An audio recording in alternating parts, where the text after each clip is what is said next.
Hey everyone, today's guest is Fletcher Dragge, guitarist for Hermosa Beach, California punk rockers, Pennywise. Together we take a deep dive into the writing, recording, and inspiration behind the fan-favorite song, Fuck Authority, taken from their 2001 album, Land of the Free. This song, to me, is the embodiment of what Pennywise is all about. A fast punk rock sing-along with socially conscious lyrics. Fletcher mentioned that the band doesn't demo in the traditional sense, that they prefer to get into their sweaty storage space and hammer things out together, old school style. And talk about two worlds colliding, Fletcher mentioned that the warehouse they practice in is right next door to a space used by the 80s metal band Dokken. I mentioned to Fletcher that I think Land of the Free is one of the best sounding Pennywise records, and he was quite complimentary to producer Joe Barresi for the sonics he made come to life, even though at times him and Fletcher butted heads, a story you'll have to hear him tell to believe. And for all the crazy stories that we've all heard about him over the years, I've always said that deep down, Fletcher is a gentle giant, as evidenced by how the gang vocal of this song came about, and what he did for a young fan from Canada who was going through a particularly rough patch. Pretty heartwarming stuff. For all this and a Fletcher remix of a live Dokken album, stay tuned. Hey, have you heard? Krista makes a podcast. Hey, have you heard? Krista makes a podcast. Hey, have you heard? Krista makes a podcast. Hey, have you heard? Krista makes a podcast. Well, hey, Fletcher, top of the morning to you. Bottom of the morning to me. It's like you're on the East Coast. I'm on the West Coast. This is still early, brother. Did I want to do it this early, or did you suggest doing it this early? I do, because I'm usually up at like 7, 8 in the morning. But last night I woke up in the middle of the night and started eating pizza at like 3 a.m. So spent a couple hours doing that shit. Now I'm groggy, but I'll get through it. You sound like me. That's the worst. You get up like, I know I shouldn't eat right now, but I always do anyway. Dude, I just got back from Australia, so I'm jet lagged, and it's like I'm getting this 3 a.m. wake up call like 3 to 5 every night. It's just like, okay, what are you gonna do? Eat, watch TV, eat. How was things over there for you guys? Because it's been a while. They were one of the hardest lockdown countries. How'd the shows go? It was good. Like, we had a lot of sold out shows. It was like business as usual, man. The backstage was on lockdown, so we couldn't see all our usual suspect friends, which everybody probably liked that because it wasn't mayhem back there all night long. But we went with the Circle Jerks, so that was really cool. And the opener was this band called Civic, and they were like local Australian kids, and they kicked ass. So yeah, it was really it was entertaining, and the crowds were just fucking hungry, man. They Broham, how it goes. Like a lot of these places now can stop it with proper security, but you can't stop it in Australia. So every night was mayhem, and it was fun. So we were stoked to get back there, and they were hungry. So here we are, jet lagged a week and a half later. That's awesome, man. Well, you're the second person in Pennywise. We had Jim on the show probably over a year ago now, and so you're the second guy from the band. The listeners have been clamoring for a Fletcher episode, so here you are. And I got to tell you, man, I went back, I researched these episodes as I always do pretty thoroughly, and I'm just shocked. I went back. I cannot believe how prolific you guys were. Your first record, self-titled Pennywise, came out in 91, and every 2 years you had Unknown Road in 93, About Time in 95, Full Circle in 97, Straight Ahead in 99, and then Land of the Free in 2001, which features the song we're going to talk about today, Fuck Authority. Plus you guys were touring your ass off in between all that, like insane. It was a lot of work, man. It was definitely a full-time job. It still feels like a full-time job. But, I think a lot of bands did that. NoFX was notorious for putting on an album every year. BR was like an every 2-year band, right? You guys did your fair share, but it's what you do, right? And coming up with the material, like we're talking about today, that's the hardest part. You're on the road, you're writing. We were never a band that sat around on the bus together with an acoustic jamming, like we're like the guys who write in their bedrooms and their garages and then get together and start hashing it out. And of course, a couple songs get written on the road, but like you see these bands that are out there with like Pro Tools rigs or at sound check every day practicing new songs. We were too busy partying to do that. So it was hard to like take that little time that you had off and where you want to like chill and just start crunching. But yeah, somehow we got all those albums out. Well, no, I mean, and the song today, we're going to talk about Fuck Authority. So, was this something, I'm assuming it wasn't a holdover from another record, because I mean, this sounds like it's just classic Pennywise. It could have been on any of the after mentioned records, but was it written specifically for Land of the Free? Yes. So like I said, when it comes to songwriting time, it'll be like, hey, we're going to take 2 months off, or we're going to get a little window here in between touring, or a natural window would just be created. So we'd know, hey, we need to release another record, and we'd all start working. And the process is basically like Jim told you. I'm sure I listened to that interview as well. It was awesome. Thank you. We all kind of write individually, and then we get together in the practice space, which is a garage that's been a single car garage for the last 20 plus years. I mean, we've been in garages and storage containers our whole life. We had a little time in the Dawkins studio, which he let us in there. That's a funny story. Yeah. Jim mentioned that. I still can't believe that. Dude, the story on that, like, are we allowed to just tell random stories? Of course, please do. I've told it a bunch of times, so people probably heard it, but I was always the thrifty guy, and I was always the builder of these garages and, drywall and carpet. And we'd go to Carpeteria Dumpster, get the carpet, hit it with Carpet Fresh in the backyard, vacuum it, but still like full of dog urine, doggy dandruff, hanging that shit on the walls, especially the ceiling. Like you're just covered in filth. You're usually like hot and shirtless and just fucking catching all this debris when you're pounding nails. So it's nasty, but, we had a storage container, and we were always like thrifty. So we had a storage container. It was like 8 foot by, 30. And I built walls inside of it, soundproofed it, had a little storage area at the front. And literally I could stand in there and touch both the walls, like left to right, and the drums in the back. You had to like weasel your way into this tiny fucking room with it's probably literally by the end of it with the drywall and everything, it was like 7 feet by 20 feet. So it's just this little capsule, and we're in there for a year. I think we were writing Unknown Road around that time, or no, not Unknown Road, About Time. Okay. Yeah, About Time. And we'd run an extension cord over to Dawkins' studio, and I'd plug it into this light socket. I got a little adapter, and so Dawkins over there with their like Ferraris and shit and Great White in this thing, in this little compound. And Ken Seaton, our old friend that was like there since the beginning doing our flyers and all our printing, he had a print shop. So that's why we were even on the fucking property. And we were practicing there for, a year or something. And one day we're playing the Palladium, and it was those Epitaph Summer Nationals, right? And so Dawkins comes over and he sees us loading up gear, and he goes, "Oh, what are you doing? Band in the Box. You got a gig tonight?" And I was like, "Yeah." And he's like, "Oh, where are you playing?" I'm like, "Hollywood Palladium." He's like, "What?" I go, "Well, Hollywood Palladium." He goes, "Oh, no, you're not playing the Hollywood Palladium. You're confused." And I go, "Oh, I am?" And he's all, yeah. The Hollywood Palladium is like this huge venue in LA. You're definitely not playing the Palladium. And I go, "Yeah, we are. I know for sure the Hollywood Palladium, we are playing there tonight." And he's like, "Are you serious?" He's all, do you know how big that venue is?" I'm like, "Yeah." He's all, "Well, who are you opening for? That's a honor to play there. And, that's big time shit." And I was like, "Yeah, I know." I go, "Well, we're actually headlining." He goes, "Okay." He goes, "Dude," he goes, "You're tripping. You're not fucking headlining the Palladium." All right. He goes, "You need to call your manager or whoever it is that takes care of your band and find out where you're going, because you're going to the wrong spot." I'm like, "No, dude, we're headlining the Palladium tonight." He's all, "You're out of your fucking mind." Like, he was adamant. There's no fucking way. And I'm like, I go, "I don't know how I prove it to you."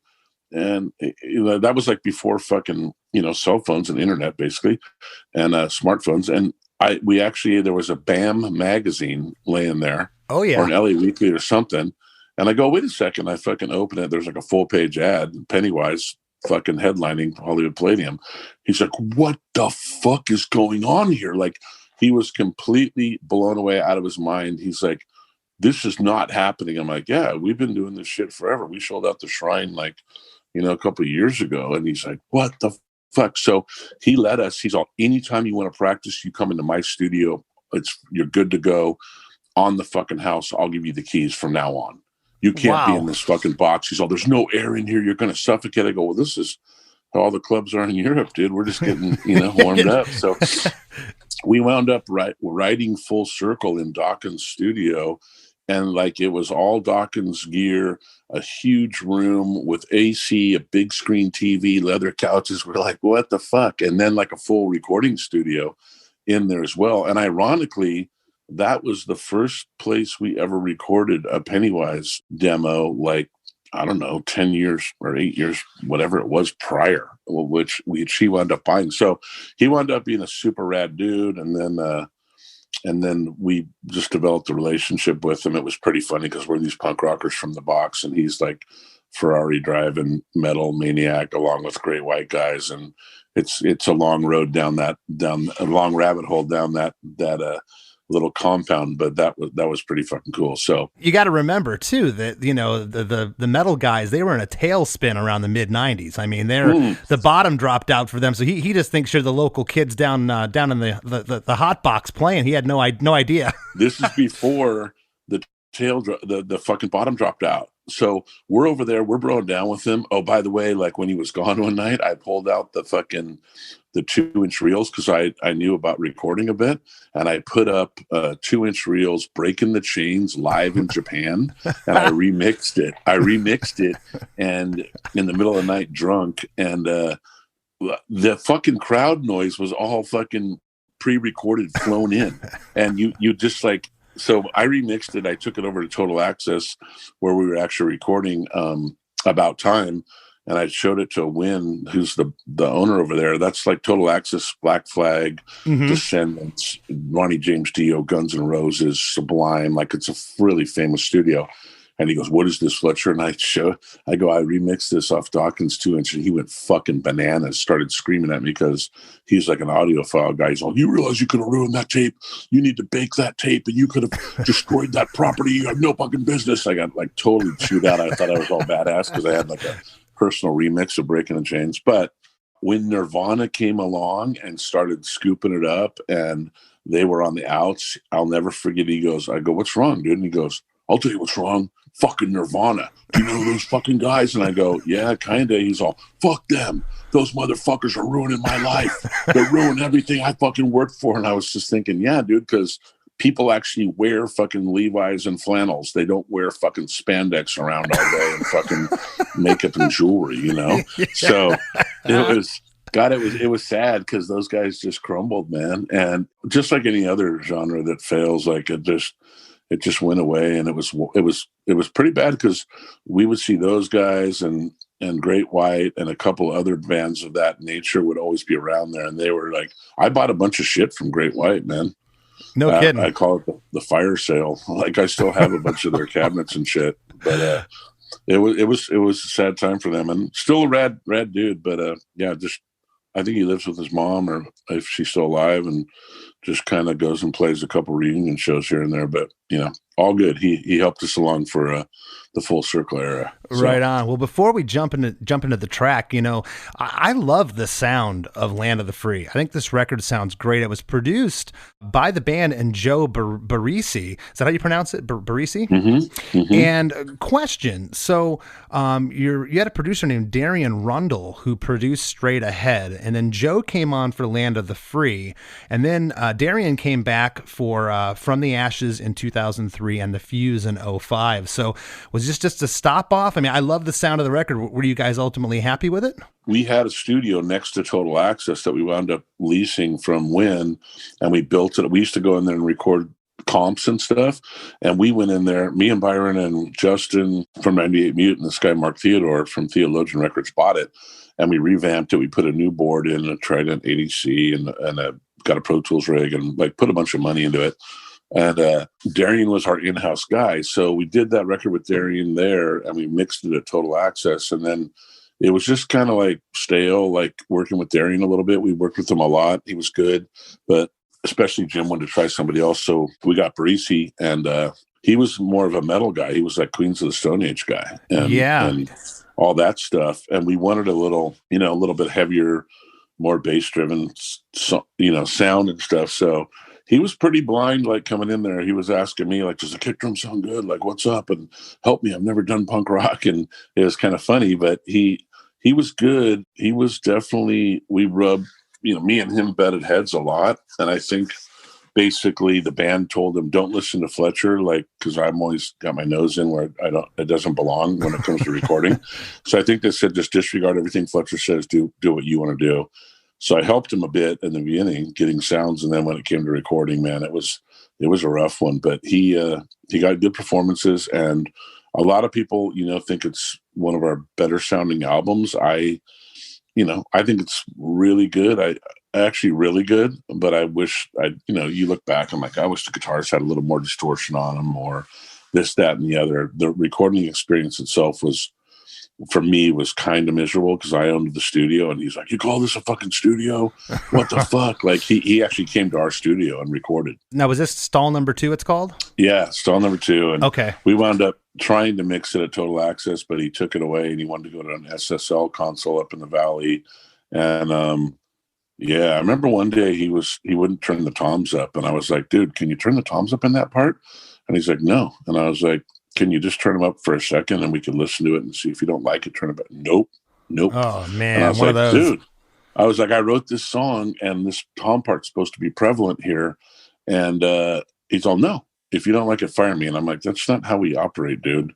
And he got me so fucking mad. I was out in my car, in my truck, looking at his truck, and I literally almost smashed it to bits. I wound up doing that later on to someone else, because I always wanted to do it, like a demolition derby.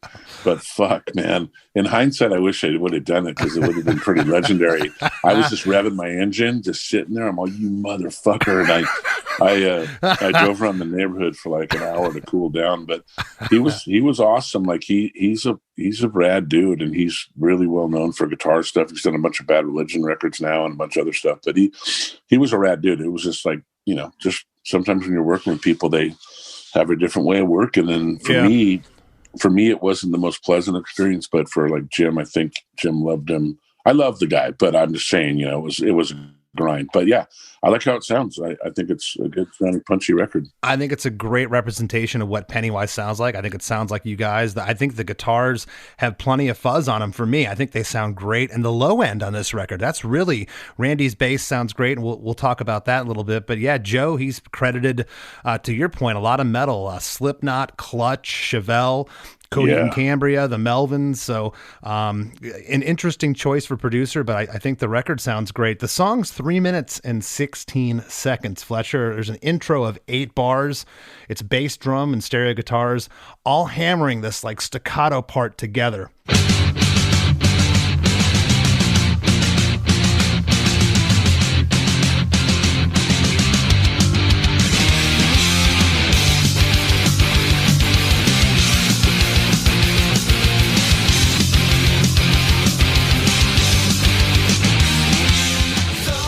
On the 7th and 8th bars, the drums go to the floor tom and snare, and then to a full beat with the bass and stereo guitars for another 8 bars before we jump into verse 1. Someday, you gotta find another way. You better write your mind and live by what you say. Today is just another day, and let's set your sights and try to find a way.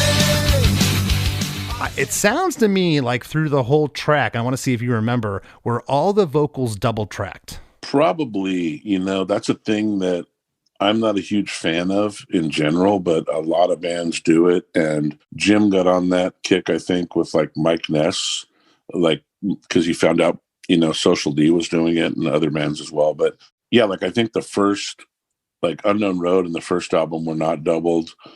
About Time may or may not have been doubled all the way through. But like when Jason was in the band before his death, like he would back up. There was a lot of doubled lines, right? Where Jason you wouldn't even really consider it a background vocal. It was like Jason would double Jim exactly, punch up these lines, and then the choruses would be, harmonies and different things that would come in on songs. But eventually when Jason was gone, like Jim was just like missing something. So and Randy's voice was different than Jason's, right? So Jim would just like to double the whole track, and then some of the lines you would kind of turn up a little bit, like the whole track's doubled, and you try to do it perfectly where you don't know it's a double, Yeah. just like as a thickener, a little underlying thickener. So it works good, but I think I kind of miss like some of those lines where Jason would, just come in and punch it up, and it would be almost invisible, like on Unknown Road or something like that. But yeah, it probably is doubled the whole way through. This would have been all Jim here doing the doubling, not Randy doing any doubles. Right. Yep. If Jim did a double on a whole track, it would just be like a whole pass through, and then you go back and do it again and just nail it like really tight. It's literally just like almost like having a delay on a regular vocal. Right. Just fattens it up a little bit, and it's a studio trick that a lot of people use, as you know. Yeah, well, so I know you guys get in the studio and you hash everything out. You each come in with different ideas, but do you recall doing a demo of this song? Yeah, you did. I recall all of it. Like where we practice is Justin Thirsk, Jason's little brother's house, and it's actually the house that Jason passed away at, and Justin inherited it, and we've been practicing in that garage, that entire time. And talk about a small space. It's even smaller than the container, but I managed to fit a little recording room off the back of it that's probably 7 feet by maybe 4 feet, not even 4 feet, maybe 3.5. Like, so your back's against the wall and you're wedged into the console.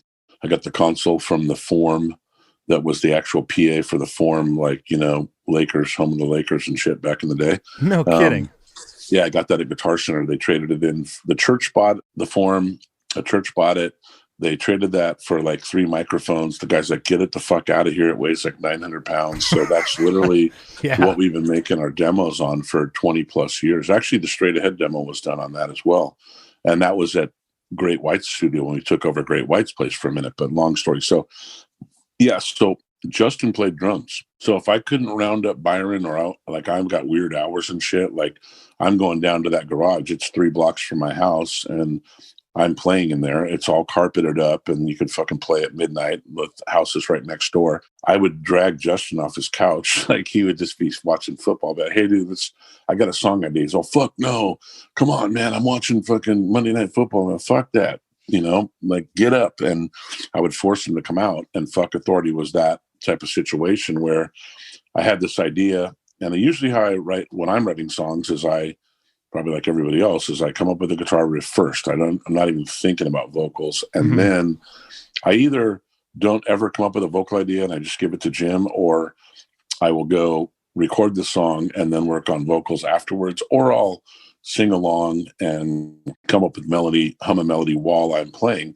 And literally, I don't remember even necessarily having a vocal melody when I went in that room to start jamming it. But it just came to me. And the Fuck Authority, I was a huge fan of Wasted Youth and TSOL. Oh, yeah. So you have a song called Fuck Authority by Wasted Youth, and you have a song called Silent Majority by TSOL, right? There you go. So those lyrics were just stuck in my head, and somehow I just worked them into that whole thing, like literally on the spot, basically. Like we started playing, and I was showing him the parts, and he's like, okay.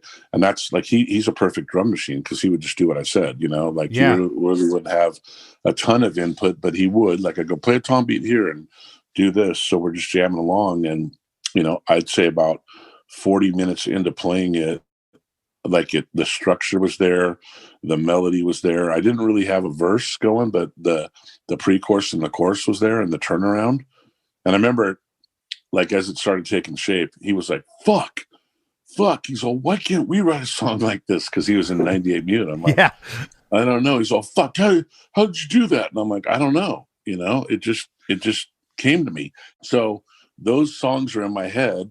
And then as the song progressed and started writing like the real lyrics to it. So that was like the demo. So we actually were able to record it right there on the spot and get the basic nuts and bolts. And then I went in and started writing lyrics around Fuck Authority, Silent Majority, right? Yeah. And for me, the lyrics to it were like, I was really pissed off about this Rampart scandal going on in LA, in the LAPD, where these cops had been framing and robbing murdering, like a whole slew, dealing drugs. There was I think it was 26 cops that were finally indicted. Yeah, I remember that. One cop grew a conscience and came forward and ratted on everybody.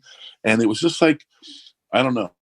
Obviously, I'm not a fan of police in general. I just haven't been. I know there's a lot of good cops up there, and I know a lot of cops, and there's a lot of cops that do their job. But I was just on the receiving end of bad shit multiple times growing up in the 80s, being a punk rocker, getting my ass kicked. I mean, I've had cops arrest me, put me on trial, lying on the witness stand under oath. I've seen it all. I've had broken bones from beatings because I didn't do shit, because I was an exploited gig or whatever. You know what I mean? Yeah. So not a huge fan of police back in those days, and not a huge, when you hear something about these cops, that our tax dollars are going to pay their salary, and they're supposed to protect and serve, and they're actually killing people, framing people. I think 17 people, or maybe it was 60 people got released from jail and prison because they were wrongfully convicted by these cops. It was insane. And it's not only is our tax dollars getting spent poorly by paying these guys to do their job that they're not doing, then we're housing these criminals that weren't even criminals, and literally killing people. These guys were fucking killing people. So I was all about writing a song about voicing my opinion towards that. And at the same time, all Pennywise songs are pretty much about current events or something going on that's making us mad, right? Because we're pretty political at times. And so that's what shaped the lyrics started going down for me. And then Randy got up there, and I'm like, hey, I'm having trouble with a verse. And he a verse melody. I had some lyrical ideas, and then me and him brainstormed. He came up with first verse, and then I was do this on the back half, and we came up with a quick verse, and all of a sudden it was a song. So usually how I write songs is I'll just give Jim a blank slate sometimes, but if I have a melody idea,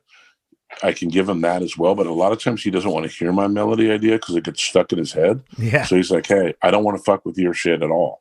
Let me do my thing, and then if you don't like it, we'll try yours. So in this case, we wrote, verse, pre-chorus, chorus, turnaround, and then we just doubled that. So I would never really get around to writing a second verse, although the topic matter was there. I would usually make sure Jim liked the song and it was going to grow legs. Yeah. In this case, he fucking loved the song, and when that was the case, he would usually jump in for the second verse on that, or My God, or a slew of other ones. He would just be like, I got to tell you, what a great point you just made. No one's ever brought that up on the show. You said that, your idea is always going to be there, but Jim would like the clean slate. That is so, I totally get that. I've had Roger do that with me. He'll have a song and an idea. He's like, no, I want to hear what you come up with. I'm always going to have my melody line, because if Jim were to hear your melody line first, then he wouldn't be able to have anything to go off of except what you came to the table. That's a great point. Right. It's weird because I don't have a problem with that. I can hear somebody's melody line and I can be like, fuck that, throw that away. And I could write 3 other melody lines. Maybe if it's not a good melody line, then it doesn't click in your head. But for him, he keeps hearing mine. So he gets the blank slate. And obviously, 9 times out of 10, he's writing something better than me. Yeah. I never really considered myself a melody writer or a lyricist, but I did write a lot of melodies and lyrics over the from the first album on. Me and Jason were writing a lot of stuff together, and obviously Unknown Road was a very involved melody lyric writing process. Yeah, so for me, if I find it, I'm like, fuck, this is totally worth delivering to Jim with my melody line, and I feel really strongly about a song and the words and the content and the concept of it, I'll give it to him. Whether he wants it blank or not, I'll be like, here you go, and be too late. Sorry, I don't have it without lyrics. Yeah. And my voice sucks, so I usually get Randy or anybody I can find, or I'll take a stab at it to try to sing for me, and I'll coach them and I'll get it to a good place, and then I'll be like, here you go. So the last album we did, Jim basically took all my lyrics, all my ideas, and threw them in the trash can and goes, hey, I got new ideas for all these songs, 6 songs. And I was like, okay. And he fucking just got on the microphone and killed it. And I was like, wow, that is way better than my shit. Thank God. That's awesome, though, that you can put that, we all have those little ego scuffles in bands. You could put that aside if you're like, Jim's stuff's better, and you sound like you owned it. That's great. I mean, there's a couple times where I might have liked mine better, but there's always that problem where it's like, no, I don't want to sing your lyrics. Like that's a bitch, because he'll write guitar shit that to me it's great. But the song's great because of the melody line. Like the guitar part to me is not that interesting, but like a lot of guitar parts aren't that interesting. They're just 4/4 in punk rock, right? In general, in music. And I'm like the king of like pickup notes and writing weird, jerky stuff that's not always the easiest to write, melody lines over. So sometimes he'll bring me something and I'll be like, fuck, this is a great song. The guitar's, pretty rudimentary, but I got to play this.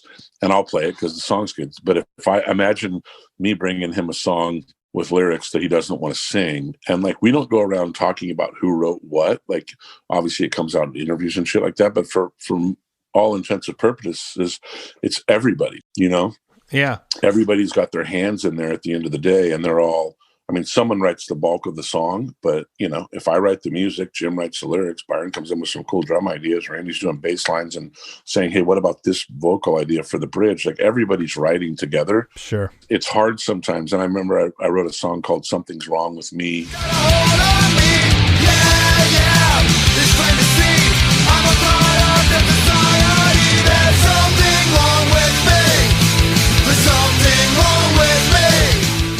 That was literally a song about myself, like being a fucked up individual and why am I, fucked up? And Jim's like, yeah, you're going to finish the lyrics on this one.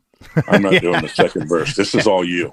And so that happens too. So you got to kind of look, for me, it's easy to look, like put the ego aside and be like, this is a great song. The guitar part's really easy for me to play and I'd like to spice it up. And I try to at times, but it's like, suck it up, play the part, and let the melody line and the song, be what's important, and right. Put your guitar ego aside. Because I'm not a good guitar player, but I have my style. So sometimes when you don't get to do your style, and I guarantee Jim goes through that. And if I tell Randy, play this bass line, he's like, fuck you. I'm not playing that bass line. I'm writing my own bass line. I'm like, right? Okay, go ahead. But yeah, so it's always a struggle, but that's, for all intents and purposes, that's how it came together. Like, and I was scared because like, you just don't know, like when you really like a song, which has happened before, where it's just like, Jim's like, I'm not singing that song. I'm not into it at all. And it just gets completely shut down. No voting, like just over it, for whatever reason. And I get that, because you're the singer and you gotta be out there projecting that to an audience, and they're looking at you like, no matter what, you wrote the lyrics, so they're coming out of your mouth. So you're the guy. And if you don't like the lyrical content or what's going on, then you don't want to be that guy. So I get that. But on this one, I remember he walked into the studio. We're over and doing a real demo at Total Access. I think we were probably doing it even with Darian or something, or at stall number 2. And he was like, hey, fuck Authority. Great song, man. And I was like, oh, cool. I'm all, yeah, I think that turnaround's a little bit long and we could trim some fat. He's all, no, it's perfect the way it is right now. That's awesome. And I was like, fuck. And then he wrote that second verse, and it's like, fuck, he gets into the role. And obviously the song, I wrote it, directed at LAPD, but the song became bigger when he got involved, and it became just an anti-authoritarian song because, none of us like being told what to do. And especially if you're being told what to do and it's not something you want to fucking do by someone in a position of power. So it just goes for everything from your parents to your fucking teachers, to your government, to your fucking, lawmakers, to your boss at work. Like anybody can latch onto that song and be like, fuck you,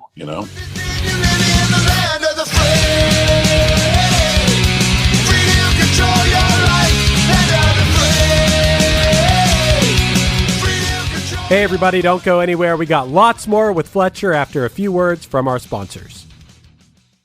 Hey Chris, Fletcher from Pennywise is our guest this week, and actually I went on our sponsor Rockabilia.com's website to see what Pennywise shirts are on there, and there's actually a really sick black shirt with the big Pennywise logo, like huge Pennywise logo in gray, and it's pretty awesome. I think that I'm going to go on rockabilia.com and use the discount code DeMakes to get 15% off and order that shirt myself. I thought you were hinting because the holidays are coming up that you wanted me to go get you that Pennywise shirt. Yeah, give me a Pennywise shirt for Christmas. Rockabilia.com, man, that's the place to go. Over 500,000. That's 500,000 different items. I mean, every t-shirt you can imagine, sweatshirt. I mean, I saw they had belt buckles, toys, everything you can imagine on rockabilia.com. That's right, Chris. Everything is officially licensed, and there's more band merch than any other company or website. And Rockabilia features bands across a wide range of genres. Speaking of a wide range of genres, Chris, and speaking of gifts coming up, I was on there looking. Dude, they have Iron Maiden action figures on there. What? They have Iron Maiden like a lot of them. I saw this one that was Peace of Mind. Is that an Iron Maiden album or song or something? It certainly is. It was their fourth record. Well, I saw they had an Asylum Eddie action figure, and they had tons of other action figures of Iron Maiden. So I figured that would be something you'd like on Rockabilia. That's awesome. Well, head to rockabilia.com and use the promo code DeMakes to get 15% off, and you too can get your own Iron Maiden shirt. Or Iron Maiden toy. Hi, this is Paul Phelps. And this is Monica Strutt. And we're from the Daily Music Business Podcast. We're joined by a number of other really great hosts in creating daily content with great advice for independent musicians just like you. That's right. We put out episodes daily on all topics from music marketing to branding, advice on signing with a manager and label, and anything else you need to up-level the business side of your music career. We've got it covered. Subscribe to the Daily Music Business Podcast today on your favorite podcast catcher.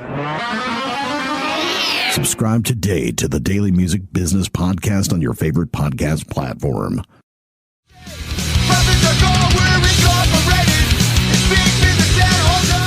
And now, back to the show. Sometimes you got to find another way. You better write your mind and live by what you say. Today is just another day, unless you set your sights and try to find a way. And the drums on the first half of this go to a kick, floor tom, and snare as the bass and stereo guitars are playing these palm muted eighth notes. On the second half, the drums switch to a kick and snare and hi-hat. And now this first verse is the one you wrote by yourself, correct? No, that's me and Randy. That's you and Randy. Right Okay. there. Okay. Yep. And was this kind of on the first initial idea of the demo? Is this what you had come up with after you had figured out it's going to be called Fuck Authority and Silent Majority was going to be part of the chorus lyric? No. Actually, I had a bunch of ideas for the verse, but I had like the pre-chorus, Fuck Authority, Silent Majority, Raised by the System. I had all that, and then I had frustration, domination. So I showed Randy shows up, and I show him that, and I said, here's what the song's about. Here's the vibe. And he's like, okay. And then he started brainstorming that first verse, and he came up with like a repetitive thing. And I was like, hey, and he actually wrote those lyrics right there on the spot. And I was like, hey, change the back half. So it was like, someday you got to find another. And then I gave him the melody for the back half of the first line. And we just sat there, and I don't remember like how much time we put into like writing those lyrics, but it was pretty fast. And all of a sudden it was like, that's really cool. That works. Let's record you singing it. So there's literally a demo of Randy singing this entire song, like sitting on a 1/2-inch reel in that garage right now. Oh, wow. It'll probably wind up in the Punk Rock Museum, as a matter of fact, maybe with that board and all that shit. Side note. Well, real quick here. So Yep. you just said it. You're calling this part, I say Fuck Authority, Silent Majority, etc. We'll get into the lyrics in a moment, but you're calling this part the pre-chorus, correct? Yep. Okay. Pre-chorus. Strange, right? Well, it's interesting because, the title of the song's in there. I'm calling this the chorus, and the frustration and domination part, I'm calling it a post-chorus part. Right. But hey, it could be either or. It's a very... What do you call the part that says, stop trying after? I'm Turn around. Well, I'm lumping that into the post chorus. I'm keeping that all together. But I kind of like what you're saying here because it does break down. We'll call this a pre-chorus. I say fuck authority, silent majority, raised by the system, no time to rise against them. We're sick of the treason, sick of your lies. Fuck no, we won't listen. We're gonna open your eyes. I say fuck authority, silent majority, raised by the system. Now it's time to rise against them.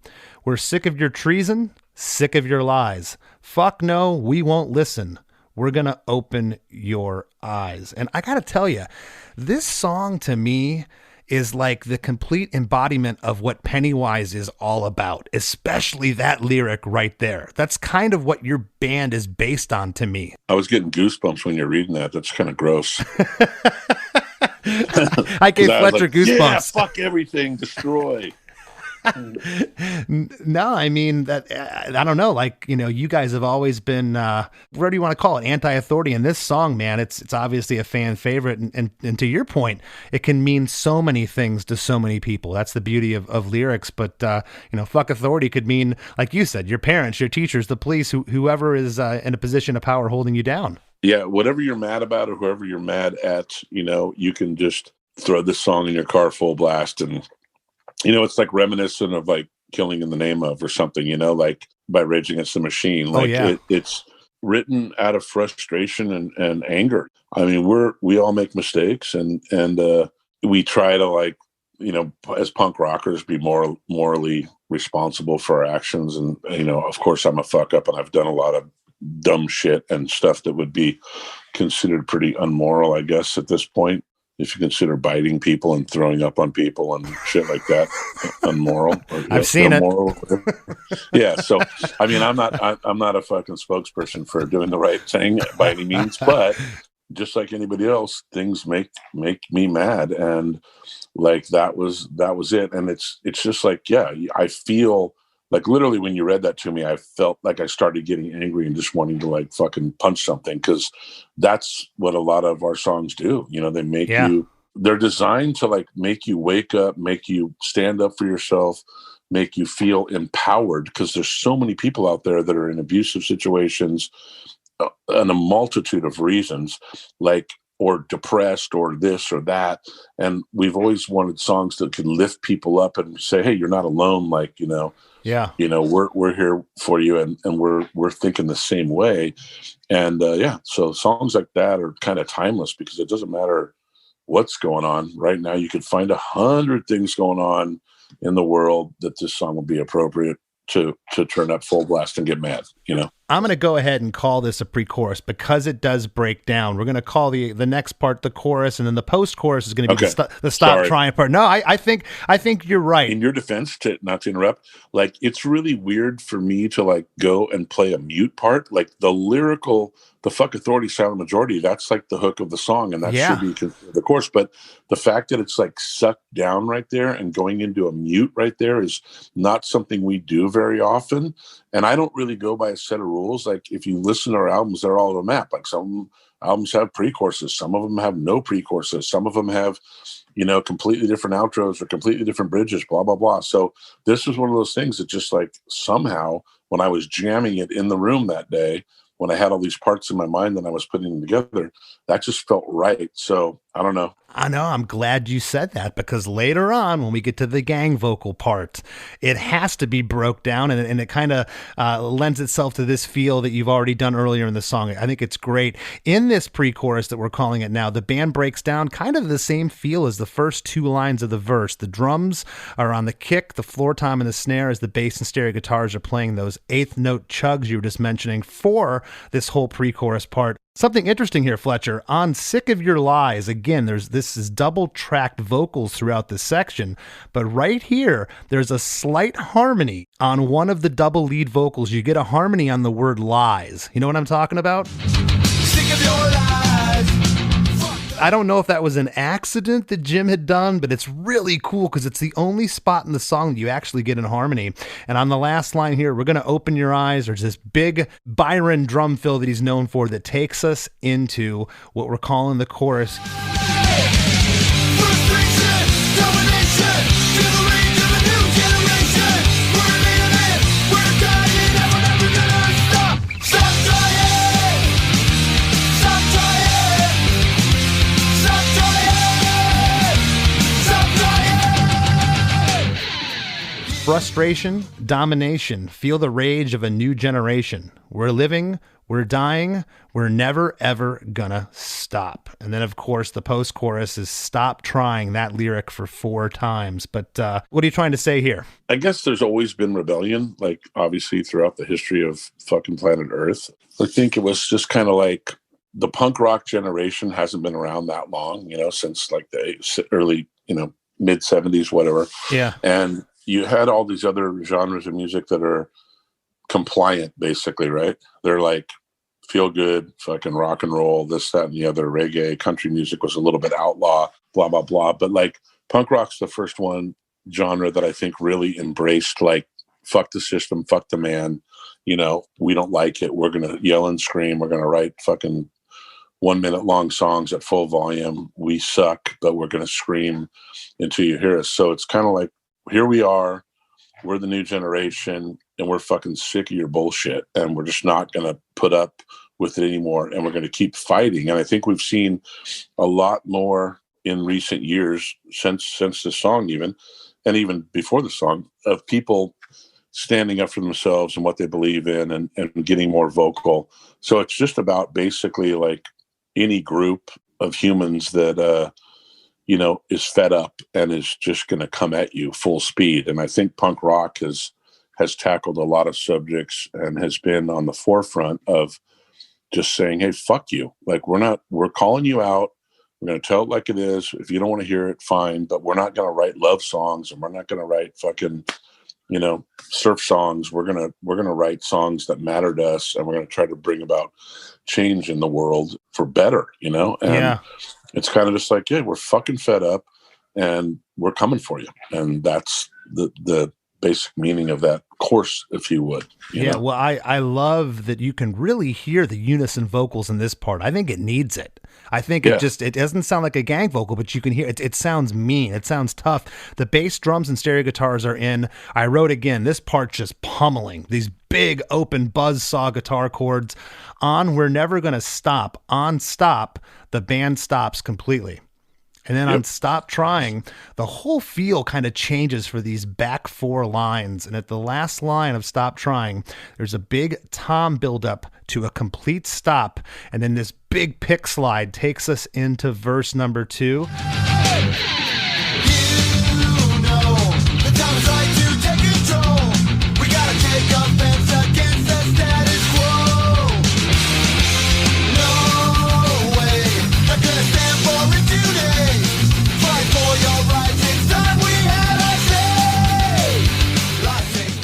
The time is right to take control. We got to take offense against the status quo. No way. Not going to stand for it today. Fight for your rights. It's time we had our say. There you go. Was this the lyric that Randy came in and wrote, or Jim? Jim did this one. Okay. So I think that pretty much sums up like what we've been talking about. Once again, it's basically just saying, hey, we're here and we're just letting our fans and any listeners know, like, hey man, it's time for you to take action. And it's a great fucking verse. He's always so good at like picking up on like what you're writing. If I'm writing or Randy's writing, and going, hey, I got some ideas now too. And that's his job. Like, he's the lyricist, he's the melody maker, right? So having him come in and put the icing on the cake of songs is always awesome to watch and be like, hey, this line right here, not so much, Al. Like, check this line out. And you're like, oh, fuck yeah, that's how it's supposed to go. Yeah. But it's just a call to arms, right? It's like the normal, like what we've been fed is no longer acceptable. And we're not going to keep eating your pablum or whatever that is. Is that pablum? Is that a good use of that word? I think so. Like baby food? Is that like baby food or some shit? We're not going to keep eating your bullshit. Like, we're done. And he summed it up perfectly right there. And there you have it. Verse number 2. I got to say, I already mentioned, I love the production on this record. I think the low end's great. I think the guitars, the vocals, I got to give a nod to Joe Barresi right now. Fletcher, again, I think this sounds like Pennywise. There's not a crazy overdub guitar noodling things. It sounds like he kind of let you guys be you. Is that correct?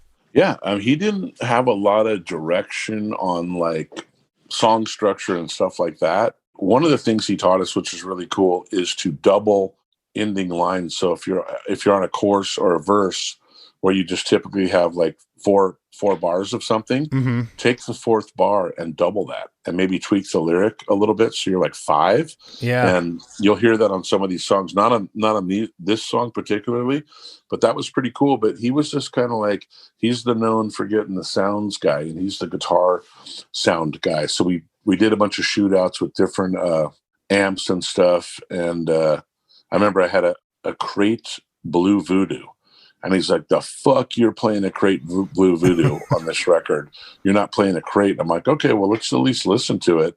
And it was like a $3,000 head. It was like actually like a really, really nice head that they built, like a high-end one. Yeah. But no one wanted to pay $3,000 for a fucking crate amp.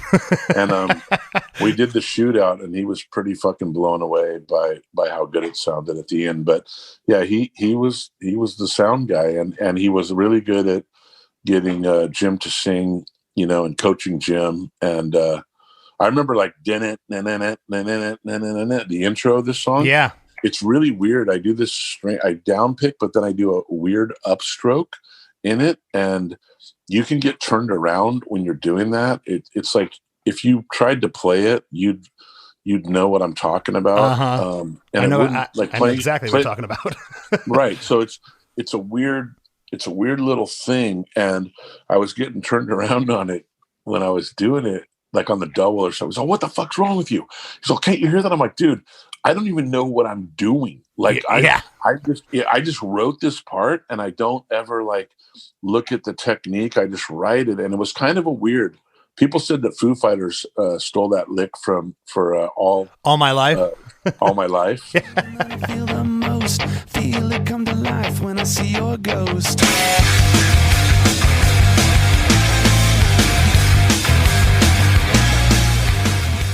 They fucking ripped you off. They ripped you off. I'm like, no, they didn't. It's not even close, but it's similar type of intro. But yeah, he was super pissed off, and then him yelling at me put me under a bunch of pressure to even mess it up more and more and more times. And eventually I got it right. But he was good at getting performances out of people, let's say.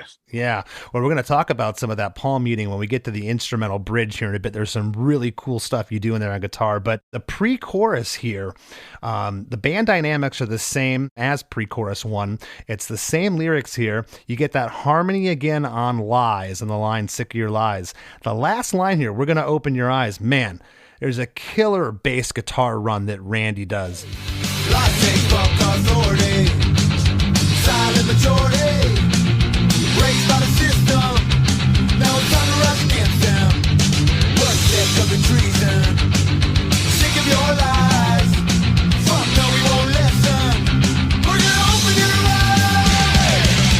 Frustration. And I gotta say, Fletcher, I don't think Randy gets enough credit in the punk rock circles of how good he is, man. He's so good. He is such a great bass player. If you're listening, Randy, hello. I love you, man. He is awesome. I love the tone there of the bass. It just really stands out. It's great.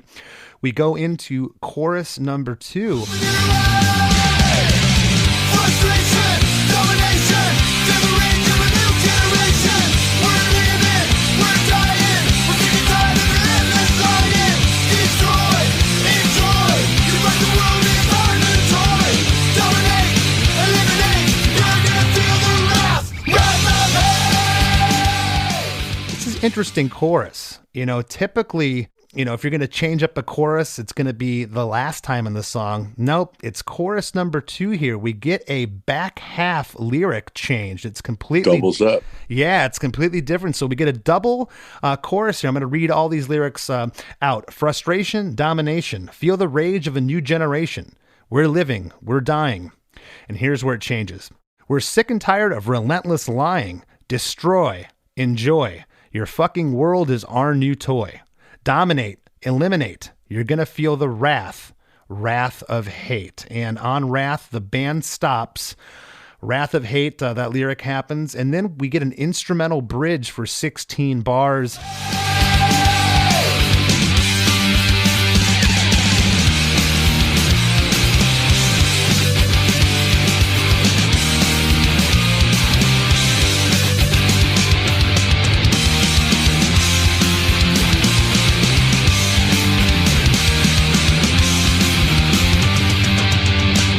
Really really aggressive guitar here. And this is what I was speaking of a moment ago, Fletcher. There's these harmonics that are happening between the palm muting there that are really cool. Yeah. And then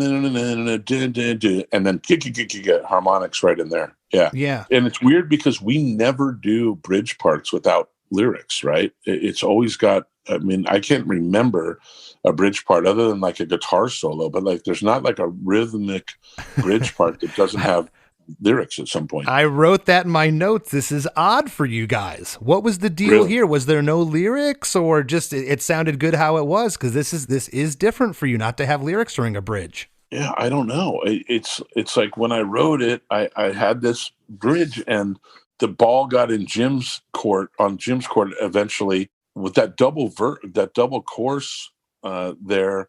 I don't know. Maybe it was like, hey, let's take a breather right here. And he didn't write anything for it. I think we attempted to write stuff there, but then the fact that it like breathed for a minute and it was pretty powerful. Like I love playing that part on stage. Like I get so fucking amped to rock that part with no, it's almost like a guitar solo in a weird way without being a solo with like only 3 chords, but it's really fun to just play that with nothing because it's so rare probably for us to even do it. I'm glad you said that, because this is, to me, a breath of fresh air. There's no vocals pummeling you, because the next section, it seems like it pops so much more when we go into the pre-chorus. And we'll get there in a second. At the very end of this instrumental bridge solo part, at the end of the 16 bars, the band stops completely.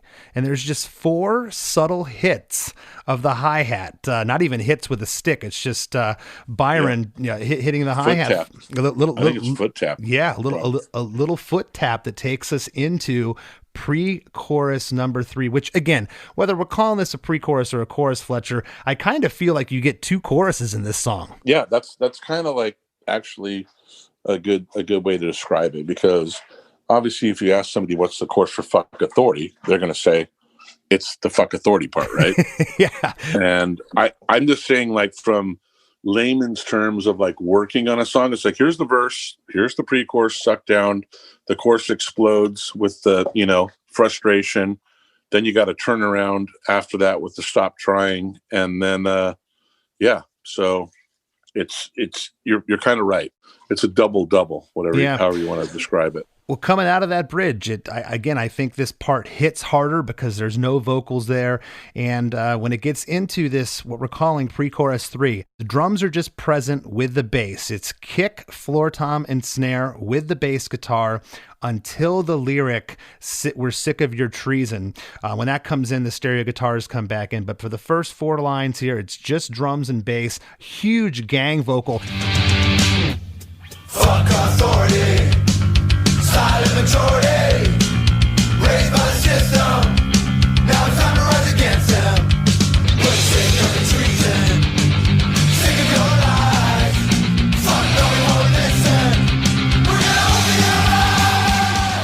your eyes. This vocal kind of reminded me. I felt like I transported to your studio in my head, Fletcher. And correct me if I'm wrong. It's almost like you invited all your friends back from the bar one night to sing this part.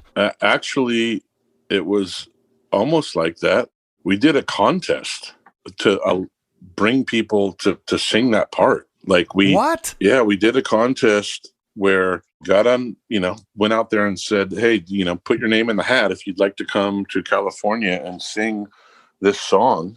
I don't think we told them what song it was. Just come sing on a Pennywise record. And we had, I don't know how many submissions, thousands and thousands of people. It was like, hey, you got to get your own way here. You got to pay for your own accommodations, because we weren't trying to like fly 20 people out here. And I think it was like 15 or 20 people.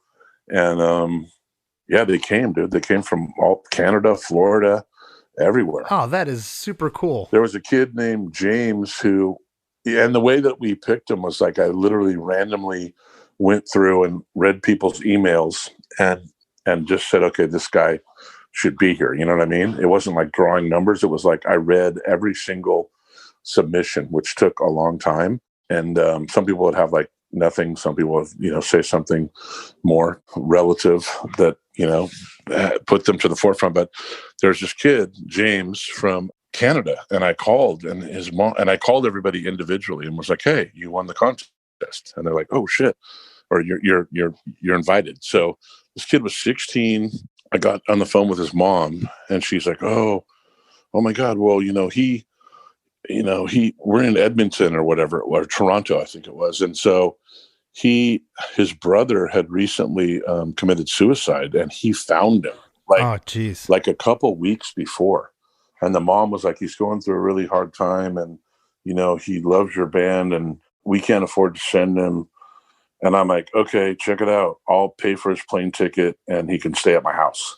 Oh, man. And I mean, what parent would fucking bring their child under my fucking wing for, a week living at my house? A 16-year-old kid, man. His mom put him on the plane, and his mom and dad put him on the plane, and I picked him up from the airport, and he stayed with me for, I don't know, 4 or 5 days, and he sang on Fuck Authority along with all these other people. And it was pretty cool. That is so rad. You don't know how many times I went to bat for you, Fletcher. You're a big softie, and I always knew it.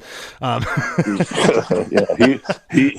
he got to witness some interesting shit. Trust me, and we've been friends ever since. Like, obviously, he's an adult. It's 20 years later, but that is awesome. Yeah, so we had a big barbecue, and they all came and sang, and I think they sang on a couple other songs as well. We used them for some group parts and stuff, and I can't remember what songs. I'd have to listen to the album, but I have never heard of a band doing that. That is so awesome. Yeah, it was pretty cool. But now every one of them is always like, hey, you're coming through town, can I get on the guest list? Like, for the last 20 years, somebody wants to guest the spot because they sang. But yeah, they get it. But that was the group. That was not everyone from the bar. It was everyone from the world. Well, again, talk about a part hitting hard after we get out of this pre-chorus that breaks down here, man. When this chorus hits, it's just like all the lights come on. Frustration, domination, to the rage of the new generation. We're living, we're dying, and we're never gonna stop. Stop trying, stop trying, stop trying, stop trying. It's the same lyric. It goes back to frustration, domination, feel the rage of a new generation. We're living, we're dying, we're never, ever going to stop. On stop, the band stops. And then you get stop trying for 4 more times. And the band ends here. I wrote the word dot 9 times. It's dot, dot, dot, dot, dot, dot, dot, dot, dot. Yep. And that's bass drum, stereo guitars, and classic Pennywise ending. The song comes to an end, and obviously you guys will always be known for Bro Hymn, but I think this song's second in line to what Pennywise is all about, man. I would say that those two have the craziest crowd reaction. Society's another one that's up on that list, but oh yeah, like I say about Bro Hymn, not to switch gears, but like, everybody that's in that room that's heard Bro Hymn and has lost a friend or a loved one, whether it's their mom, their dad, their best friend, their fucking dog, like, they have an emotional connection. That song's been played at so many funerals and has so many stories. I've heard thousands, like probably tens of thousands by now, of stories about, like, that was played at my friend's funeral. Here's what happened. He died in a motorcycle accident, or this happened, or that happened, or like, I got the lyrics tattooed on me, or this. And so I always try to think about Bro Hymn as like, it's not our song anymore. It's our fans' song. And so when you imagine being in a room with 5,000 people that know Bro Hymn and like Bro Hymn, or 10,000 people, or, 50,000, whatever. Like, let's say 10,000 at a Pennywise big show in LA. Like, everyone in that fucking room, that song means something different to them, individual, or like their group of friends. So when they sing it, the emotional level there is so fucking high because they're invested in the song so hardcore that it becomes a brotherhood song, because the guy next to you that you've never met in your life is singing it his guts out for his brother that died, and you're singing it for your best friend, and it becomes this fucking unstoppable energy that, like, it just translates to like what we're doing up there. Obviously, we know we feed off the crowd, but that song will fuck me up night after night after night, and just make me like because I go through it, with my brother dying and Jason dying, Yeah. and a lot of my friends are gone. Different nights mean different things. Depends on who's there in the building with me and who brought up what, or, maybe a recent friend passed away and we're singing it. It happens all the time. We're always losing people. So it just becomes this huge emotional outburst and outpouring. So it's like, Fuck Authority is along the same lines. Like, it's not as emotional. It's not like that sentimental, but it is like, if you're having a bad day or a bad month, or you remember something traumatic that happened to you by, like a fucking Catholic priest or some shit, like, you got pent up aggression and anger that needs to be fucking relieved. So when you play Fuck Authority, the same thing happens. Everyone's got something in their life that they're not happy about, and somebody telling them what to fucking do that they want to just fucking, beat to death. So it's like, hey, get it out of your system right now amongst your friends, where you can go knock yourself around in the pit, fucking rush the stage. A lot of people, that's when they decide, like, fuck the security, I'm coming. I'm singing a couple notes and doing a stage dive, and it's the same type of energy, man. So it's definitely one of those songs where when you hit it, you'll see who's mad that night. The people that are pissed and have a bone to pick or something to get off their chest, they're going hard. So it's having two songs like that in our set list is like, wow. And lately we've been playing, like, Stand By Me, Fuck Authority, Broham, and it's just like deadly, or Fuck Authority, Stand By Me, Broham, and it's like a deadly combo of just like, fuck, man, the fucking building's about to explode. So we're pretty fortunate to have stumbled across those types of songs, Heck yeah. Well, listen, man, bottom of my heart, I want to thank you for sitting in today. And before we break, what do you want to leave the listeners with? What's happening with Pennywise? What you guys got coming up? Well, we just got back from Australia, which was awesome. We've been doing a bunch of touring. We're out with Rise Against, which was awesome. Those guys are always fucking super fun, and doing a bunch of like one-off festival weekend type deals. But got a little break. We're playing Glamis out in the desert, like big off-road deal, for Polaris. Cool. Yeah.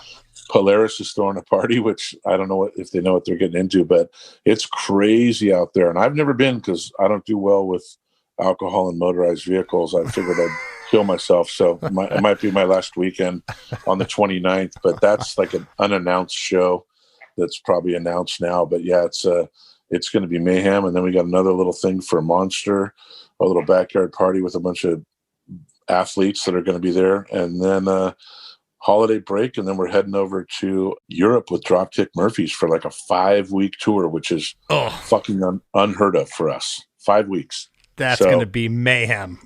Yeah, it's going to be pretty cool. Jim's kids are all in college. He's like, I'm an empty nester. Let's go. I'll bring my wife. So yeah, we're looking forward to that. It's been a while. Byron's freaking out. He's biting his nails off. A month, 5 weeks on a bus with me. That's hell. That's hell torture. So you know how it goes. It's a sentence. Yeah, it is. It's basically like a life sentence right there, or a death sentence, or some kind of sentence. But it's not fun. But I'll behave myself. But that's what we got coming up, and then the usual stuff. Maybe some European festivals and Canada, a couple festivals up in Canada, and blah blah blah. Right on, man. Well, again, thank you so much, man. It was an absolute pleasure. Thank you. I like how you do your homework. And you really get in there deep. Good stuff.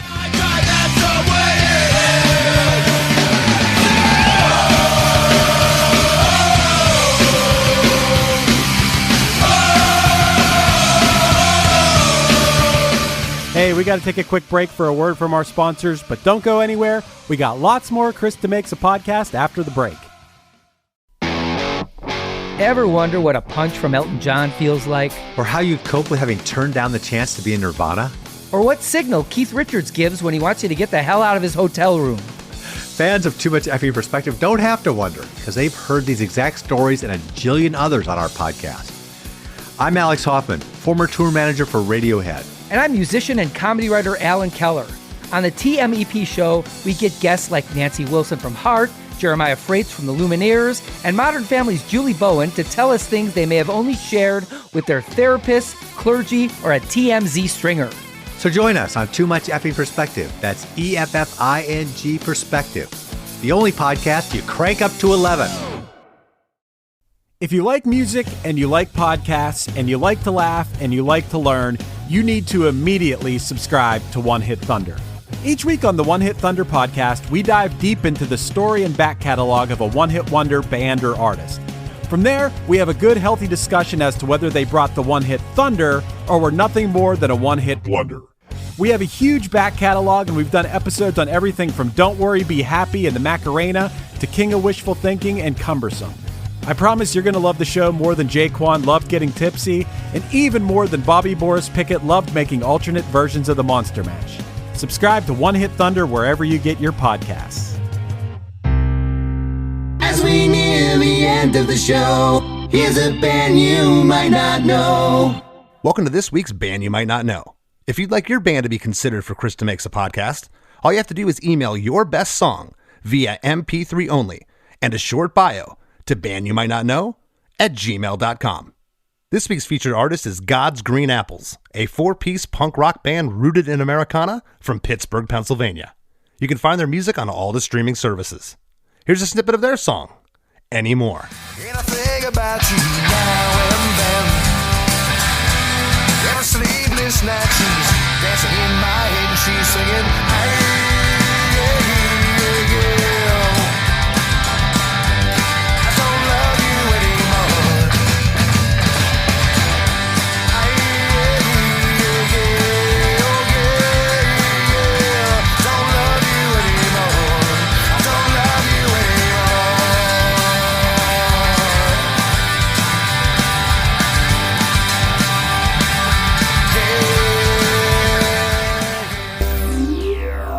The Wrap with Chris and Chris. So, Chris, I didn't know what we were getting into today. I've heard plenty of Fletcher stories from you in the past, so I didn't know if this was going to be a crazy podcast or not, but I thought it was great. Well, you know, if this podcast wasn't songwriting centric, I could have talked to Fletcher for 6 hours about his antics alone, of course. But yeah, he was. We caught Fletcher on a good day. He was great. Hey, I know you were psyched to talk about Dawkins in this episode a little bit. I remember Jim when we had him on from Pennywise mentioning something about Dawkins. But yeah, that's an interesting parallel here. That just two worlds colliding. I think I saw a little bit of the stories that I've heard about Fletcher in the past. When he told the story about himself going out in his truck and thinking about smashing into the producer's truck because he was so mad. Which, I think that was the Chris DeMakes a podcast first. Well, again, how long do we want this wrap up to be here? I could talk for literally hours about Fletcher's antics, but yeah, his brain goes to some interesting places. I'll just leave it at that. I've noticed in episodes a lot that you're bringing up vocal doubling a lot. A lot of the songs we've been talking about lately have doubled vocals. I think, like Fletcher said, if you do it tastefully, it just kind of thickens up the vocal, and people a lot of times might not even notice that it's a doubled vocal. But you do. With your very particular ear, you're picking that out. Yeah, it was a trick for years with a lot of people that had thinner voices. I know that the singer from Rat, he would be like a triple and quadruple tracked. Now, it doesn't mean all the vocals are going to be the same level, but you'd get your one real main vocal take, but you would fill it out with some other vocal tracks. And if used sparingly and wisely, it can really thicken up and make a vocal feel great. I don't particularly like to hear it. When I do hear it, like on what we're calling the chorus part in Fuck Authority, I love it. I think it's just, it sounds mean. It really fills everything out. And again, when used the right way, it's awesome. I was happy to hear that Pennywise also practiced in a storage space. As a guy who's practiced in a storage space for pretty much the majority of the past couple decades, I thought that was cool. Do you practice in a storage space? We did for years. Matter of fact, when we had our A&R guy initially from Capitol years ago, him and the scout from Capitol Records came down middle of the summer, mosquitoes, no air conditioning. This place was an absolute hellhole. So yeah, I did my time. I did my time in a storage space, practice space. I'm still doing my time in a storage space. Well, with Punchline anyway. It's funny, in my other bands, we practice like people's houses, but no, Punchline, we still do it old school in the storage space. I thought one thing, this is kind of out of left field, but Fletcher brought up pablum, and I was like, as soon as he said it, I'm like, what? well, what did he just say? And then he said something about being like baby formula or whatever. I had never heard of that before. Had you? Do you know what it is? I believe it's spelled Pablum. Is that correct? Yes. Yeah, I've seen the word, and I said, he said, is that the right use of the word? I'm like, kind of. I don't really know what pablum means. It's a processed cereal for infants that was originally marketed and co-created by the Mead Johnson Company in 1931. It's used to combat infant malnutrition. Well, Fletcher's not that old. How the hell would he know from a baby food from 1931? Pablum. Okay. I thought pablum was like, I don't know, some adjective or something. I mean, maybe it was a West Coast thing. I think of, what's that baby formula stuff called? Like Pedialyte. Yeah. I think of Pedialyte. If he would have said that, I don't know what he meant. Anyway, just a little bit of trivia for anyone who also wondered, what did he just say?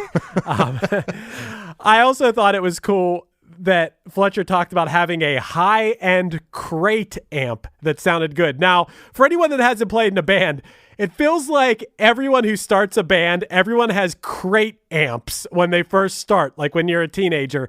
And I always thought, I'm not talking shit on crate. Apparently they have a high-end model that costs like thousands of dollars that Fletcher has. It sounds great. But it always felt like a Nash skateboard or something. Like it was like, oh, you just get, that's your first amp you get. But hey, I guess they make good stuff too. Yeah, it's like the house brand at Sears, you know. It's like it's just the generic thing. Roger has like 4 or 5 crate heads, I think. I think he collects them at this point. But yeah, it's a lower end. It is actually a brand of amp called Crate, C-R-A-T-E, and I was unaware there was a high end model, to be honest. Fletcher enlightened me with that one. And Chris, it was such a cool story that Fletcher told about bringing the kid out to California from Canada who had lost his brother. Man, really warms your heart to hear that. You know, it's like you said, maybe he's a big softy. Yeah, you know, he's a rough exterior, a hard shell, but yeah, he's got a big heart. He's done some great things for the punk rock community. And,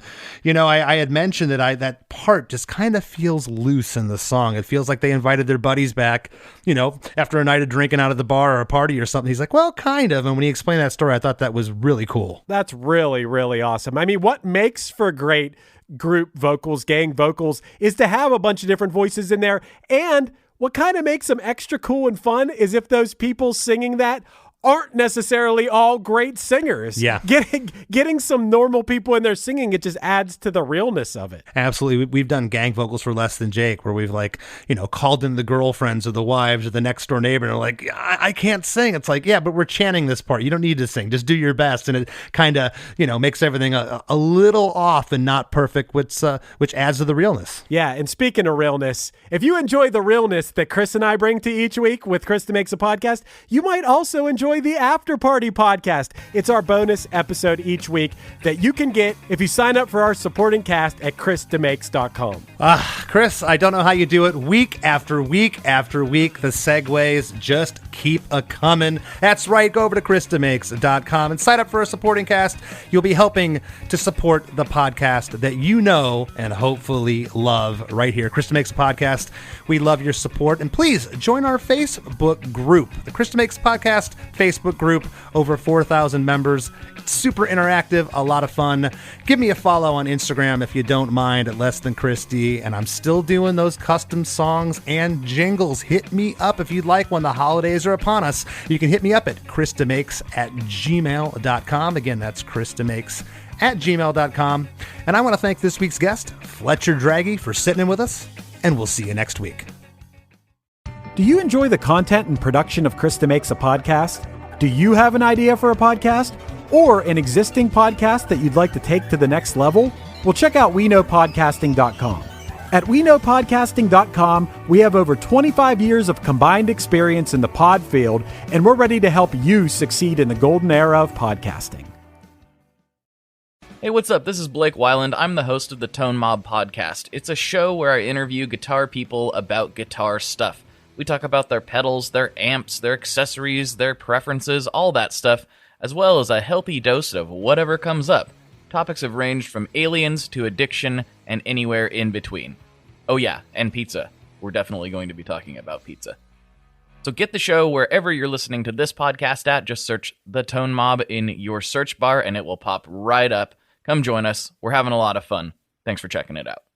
Hey, this is Scott from Fly on the Call. Each week I speak to a different musician, whether they're in an established band like Silverstein or the Wonder Years, or a band on the rise like Spanish Love Songs, Origami Angel, or Meet Me at the Altar. We discuss music and lyrics, the successes and challenges of being in a band, and more, as we get to the core of each artist. The show features musicians of diverse genres and backgrounds, so there's always a chance I'll be talking to your new favorite band. Listen and subscribe at soundtalentmedia.com.